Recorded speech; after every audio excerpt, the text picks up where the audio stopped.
Toronto transit কমিশনের কর্মীদের ধর্মঘটের অধিকার বহাল রেখেছেন আদালত। আগামী সপ্তাহে বড় ধরনের ধর্মঘটের আশঙ্কা। কানাডার সর্বোচ্চ আদালত টরন্টো ট্রানজিট কমিশন টিটিসির কর্মীদের ধর্মঘটের অধিকার বহাল রেখেছে। এমন সময় আদালত এই সিদ্ধান্ত জানিয়েছে যখন টরন্টোর গণপরিবহন ব্যবস্থার সম্ভাব্য বড় একটি ধর্মঘটের মুখোমুখি হতে চলেছিল।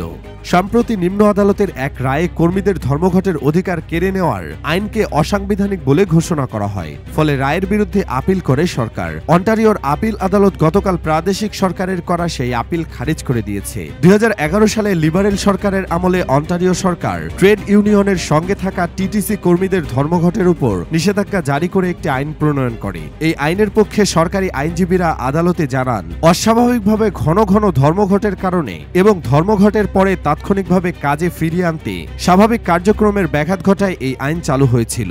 আইনটি শ্রমিকদের অধিকারের সঙ্গে সাংঘর্ষিক বলে গত বছর সুপ্রিম কোর্টের বিচারক মন্তব্য করেন। গতকাল আপিল আদালতও সেটিতে একমত পোষণ করে। আপিল আদালতের 3 জন বিচারকের মধ্যে 2 জন এই মামলায় ইউনিয়নের পক্ষে রায় দিয়েছেন। অ্যামালগেমেটেড ট্রানজিট ইউনিয়ন লোকাল 113টি টিটিসির প্রায় 12,000 চালক এবং অন্যান্য ফ্রন্টলাইন কর্মীদের প্রতিনিধিত্ব করে। অন্যান্য চুক্তি নিয়ে বিরোধের জেরে আগামী 7 জুনের মধ্যে বড় আকারের ধর্মঘটে যেতে পারে সংগঠনটি। ইউনিয়ন আদালতের এই রায়কে শ্রমিকদের জন্য ঐতিহাসিক জয় বলে মনে করছে।